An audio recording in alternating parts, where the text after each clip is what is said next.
Welcome to kite media. Telangana రాజకీయాల్లో మరోసారి పెద్ద దుమారం రేగింది. టీపీసీసీ అధ్యక్షుడు ఎమ్మెల్సీ మహేష్ కుమార్ గౌడ్ మాజీ సీఎం కేసీఆర్ పై తీవ్ర స్థాయిలో విమర్శలు గుప్పించారు. కేసీఆర్ 10 ఏళ్ల పాలనలో తెలంగాణను అభివృద్ధి చేయలేదని, బదులుగా రాష్ట్రాన్ని 8 లక్షల కోట్ల అప్పుల్లో ముంచి ఇప్పుడు మాత్రం ఫామ్ హౌస్ కే పరిమితమయ్యారని సంచలన వ్యాఖ్యలు చేశారు. ప్రభుత్వాలు వస్తుంటాయి పోతుంటాయి, కానీ పార్టీ మాత్రం శాశ్వతం అంటూ కాంగ్రెస్ పార్టీ భవిష్యత్తుపై ఆయన ధీమా వ్యక్తం చేశారు. కాంగ్రెస్ ప్రభుత్వం అధికారంలోకి రాగానే ప్రజలకు నేరుగా ఉపయోగపడే సంక్షేమ పథకాలను అమలు చేస్తుందని మహేష్ కుమార్ గౌడ్ గుర్తు చేశారు.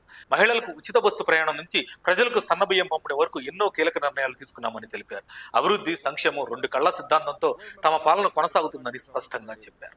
రాష్ట్ర పారిశ్రామిక ప్రగతికి ప్రభుత్వం తీసుకున్న చర్యలను కూడా ఆయన ప్రస్తావించారు. గ్లోబల్ సమ్మిట్ ద్వారా తెలంగాణకు 5 లక్షల కోట్లకు పైగా పెట్టుబడులు వచ్చాయని చెప్పారు. అదేవిధంగా మౌలిక సదుపాయాల కల్పనలో భాగంగా దేవాదుల ఎత్తిపోతల పథకానికి సంబంధించిన భూసేకరణ కోసం ప్రభుత్వం 600 కోట్ల రూపాయలు కేటాయించిందని వెల్లడించారు. ప్రతి జిల్లాకు మెడికల్, నర్సింగ్ కళాశాలలు ఏర్పాటు చేస్తూ విద్యా వైద్యాన్ని ప్రజలకు మరింత దగ్గర చేస్తున్నామని అన్నారు. మంత్రి సీతక్క గురించి కూడా ఆయన ప్రత్యేకంగా మాట్లాడారు. ఒకప్పుడు తుపాకీ పట్టిన సీతక్క ఇప్పుడు మంత్రిగా ప్రజలకు అద్భుత సేవలు అందిస్తుంది అంటూ కొనియాడారు. సమ్మక్క సారక్క జాతర అభివృద్ధి పనుల కోసం ప్రభుత్వం 200 కోట్లకు పైగా నిధులు వెచ్చించిందని తెలిపారు. బీఆర్ఎస్ అగ్రనేతలపై తీవ్ర ఆరోపణలు చేస్తూ బావ ఒక దిక్కు, బామర్ది మరో దిక్కు, చెల్లి ఇంకో దిక్కు చేరి రాష్ట్రాన్ని, దేశాన్ని దోచుకున్నారంటూ మండిపడ్డారు. కేసీఆర్ అవినీతి పాలనకు కాళేశ్వరం ప్రాజెక్టు కూలిపోవడమే నిదర్శనమని వ్యాఖ్యానించారు. మామ అల్లుళ్ల అవినీతే కాళేశ్వరానికి ఈ గతి పట్టింది అంటూ బీఆర్ఎస్ పై గట్టి విమర్శలు చేశారు. బీఆర్ఎస్ కుటుంబ అవినీతిపై ఆ పార్టీ ఇంటి ఆడబిడ్డే బహిరంగంగా మాట్లాడుతుందని ఎద్దేవా చేశారు. అలాగే గతంలో దొడ్డు బియ్యం అక్రమాల ద్వారా బీఆర్ఎస్ నేతలు జేబులు నింపుకున్నారని ఆరోపించారు. ఇప్పుడు కుర్చీ కోసం బావా బహుమరుదుల మధ్య జరుగుతున్న పోరాటం అందరూ చూస్తున్నారని ఘాటు వ్యాఖ్యలు చేశారు. తెలంగాణలో బీజేపీకి ఎలాంటి స్థానం లేదని మహేష్ కుమార్ గౌడ్ తేల్చి చెప్పారు. గత 12 ఏళ్లలో బీజేపీ వల్ల తెలంగాణకు విరిగిందేమీ లేదని విమర్శించారు.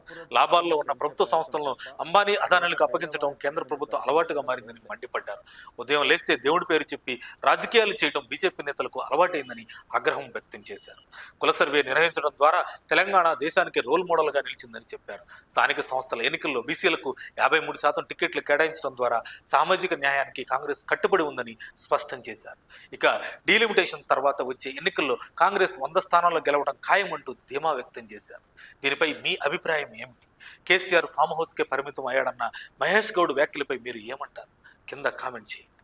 మరిన్ని అప్డేట్స్ కోసం మా కాయ్ టీవీని సబ్స్క్రైబ్ చేసుకోండి. మా వీడియో కనుక మీకు నచ్చినట్లయితే లైక్ చేయండి, షేర్ చేయండి. మీ విలువైన అభిప్రాయాలను కామెంట్ బాక్స్లో తెలియజేయండి.